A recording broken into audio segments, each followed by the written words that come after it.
أعوذ بالله من الشيطان الرجيم.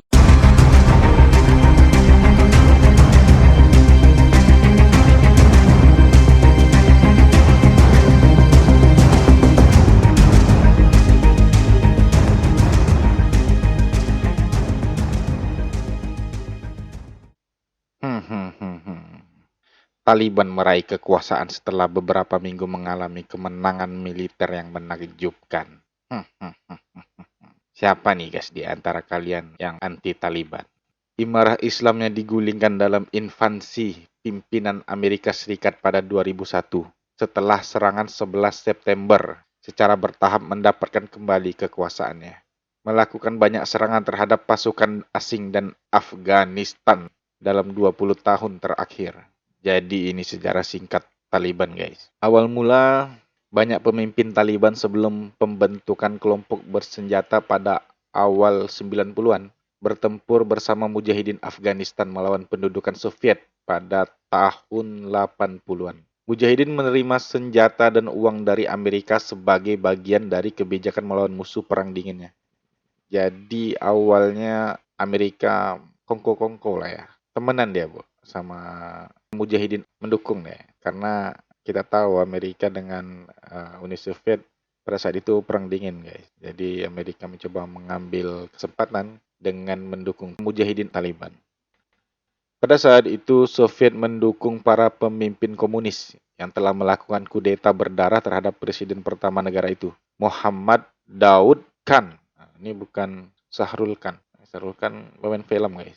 Setelah Soviet mundur pada tahun 1989, kekacauan merajalela dan pada tahun 92 terjadi perang saudara besar-besaran dengan para komandan Mujahidin. Mereka bertempur untuk kekuasaan dan membagi ibu kota Kabul yang dihujani setiap hari dengan ratusan roket dari segala arah.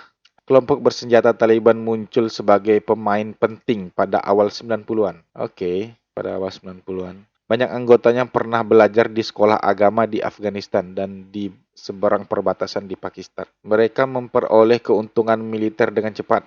Kemenangan kendali atas Kandar, kota terbesar setelah Kabul, dan berjanji untuk membuat kota-kota itu aman. Setelah bertahun-tahun perang, rakyat umumnya menyambut Taliban, muak dengan para komandan Mujahidin dan pasukan mereka yang dituduh melakukan pelanggaran hak dan kejahatan perang dalam perjuangan mereka untuk mendapatkan kekuasaan. Oke, I see. Jadi Taliban ini pendatang baru ya. Sebelumnya sudah ada Mujahidin, tapi pada akhirnya mereka itu berebut kekuasaan ya. Jadi Taliban kemudian pada tahun 90-an menjadi suatu kelompok yang baru dan didukung oleh masyarakat pada saat itu ya. Oke, kita lanjut. Pada tahun 96, Taliban merebut ibu kota dan menggantung presiden komunis terakhir negara itu, Najibullah Ahmadzai, di lapangan umum, memproklamirkan Afghanistan sebagai imarah Islam dan mulai menerapkan hukum Islam.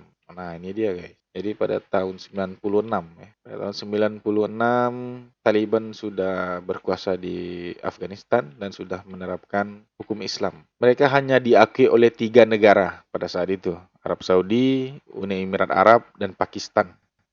Kelompok ini berhasil membawa kehidupan normal dan memutuskan untuk mengatasi korupsi endemik dan meraih popularitas. Kemudian internasional menganggap penerapan hukum Islam. Nah, ini dia nih. Kemudian internasional menganggap penerapan hukum Islam oleh Taliban sangat ketat. Sentimen terhadap Islam, bro. Jadi mereka kalau dengar-dengar Islam, apalagi hukum Islam gitu kan, mereka bawaannya mau main kotor aja, nggak suka mereka. Oke, lanjut. Pembatasan itu termasuk melarang perempuan mengenyam pendidikan dan bekerja, kecuali dokter perempuan. Oh, jadi pada saat itu Taliban masih aturannya sangat ketat ya, terhadap hukum Islamnya.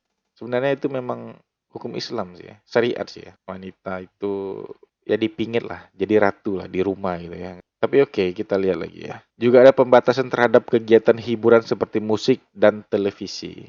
Nah, itu ya. Itu yang kemudian dilihat negatif oleh musuh-musuh Taliban. Lanjut, bahkan olahraga sangat diatur di mana atlet pria diberitahu apa yang harus dipakai dan pertandingan dihentikan selama waktu sholat 5 waktu. Ketat sekali guys. Pada tahun 99, PBB memberlakukan sanksi terhadap Taliban atas hubungannya dengan Al-Qaeda. Nah, ini Al-Qaeda guys. Al-Qaeda, bukan Kaidah ya. Nah, Kaidah dia lagi masak ada di belakang. Jadi PBB memberi sanksi terhadap Taliban atas hubungannya dengan Al-Qaeda yang dipersalahkan atas serangan 911 di Amerika. Jadi sebenarnya serangan 911 ini gimana ya guys ngomongnya? Karena Amerika saat ini juga sudah mengakui bahwa 911 itu bukan kerjaannya Osama bin Laden, apalagi Taliban guys. Banyak teori konspirasi lah di dalamnya ya. Tapi kita nggak bahas itu sekarang. Kita lanjut. Pada Maret 2001, Taliban memutuskan untuk menghancurkan patung Buddha bersejarah di Provinsi Bamiyan sebagai tindakan yang mengundang kecaman dunia. Invasi 2001. Nah, ini masuk ke tahap tengah nih. Invasi 2001.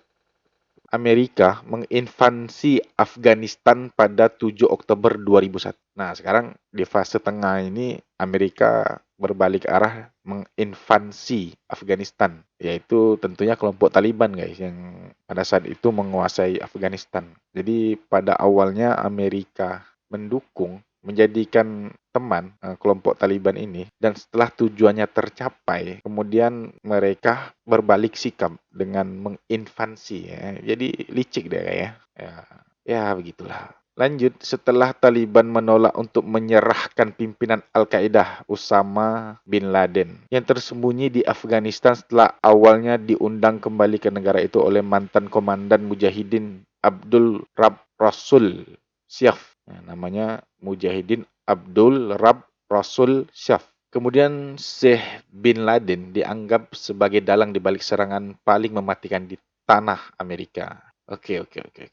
Menjelang invasi Amerika, Imara Islam telah meminta pemerintah Presiden Amerika Serikat George W. Bush untuk memberikan bukti peran Bin Laden dalam serangan 911 dan kemudian untuk negosiasi dengan Washington. Ya, tapi tadi guys, karena itu konspirasi, tentunya George W. Bush menolak guys. Taliban digulingkan dalam beberapa bulan setelah dimulainya kampanye pengeboman oleh Amerika Serikat. Nih guys, polisi dunia dia bilang diri mereka ini guys, Amerika Serikat. Tapi ya you know lah, main bom-bom aja ya. Kalau di Indonesia banyak bom-bom, membomkar oleh Amerika. Oke. Pemerintah sementara baru yang dipimpin oleh Hamid Karzai dibentuk pada Desember 2001.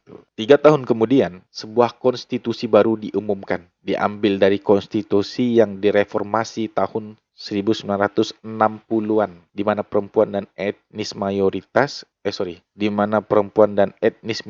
secara resmi diberikan hak-hak mereka oleh raja terakhir negara itu, Muhammad Zahir Shah.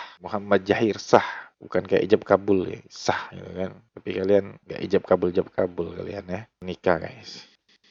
Oke, tetapi pada tahun 2006 Taliban yang digulingkan telah mengumpulkan kembali kekuatan dan mampu memobilisasi pejuang dan pertempurannya melawan penjajah asing dan sekutunya.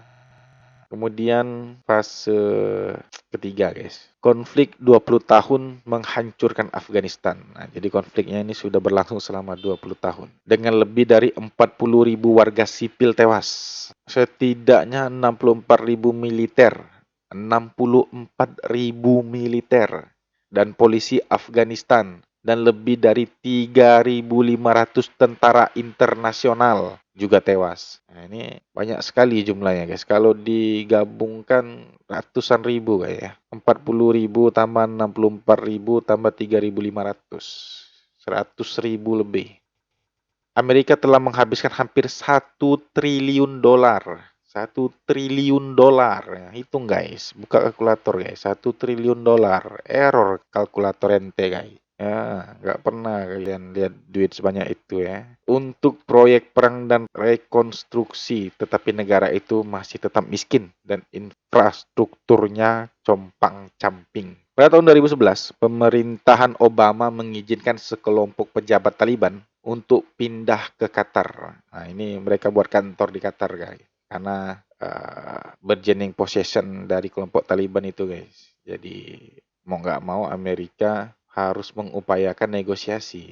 Nah, jadi mereka pun statusnya yang dulu Amerika sebut mereka teroris dirubah, tidak teroris lagi Amerika bisa bernegosiasi dengan mereka, guys. Oke, kemudian setelah Taliban pindah ke Qatar, di mana mereka dituduh meletakkan dasar untuk negosiasi tatap muka dengan pemerintahan Presiden Karzai saat itu. Pada tahun 2013, kantor Taliban di Doha dibuka secara resmi. 2013, guys. 5 tahun setelahnya, pada tahun 2018, pemerintahan Trump memulai pembicaraan formal dan langsung dengan kelompok tersebut. Pemerintahan Afghanistan tidak diundang.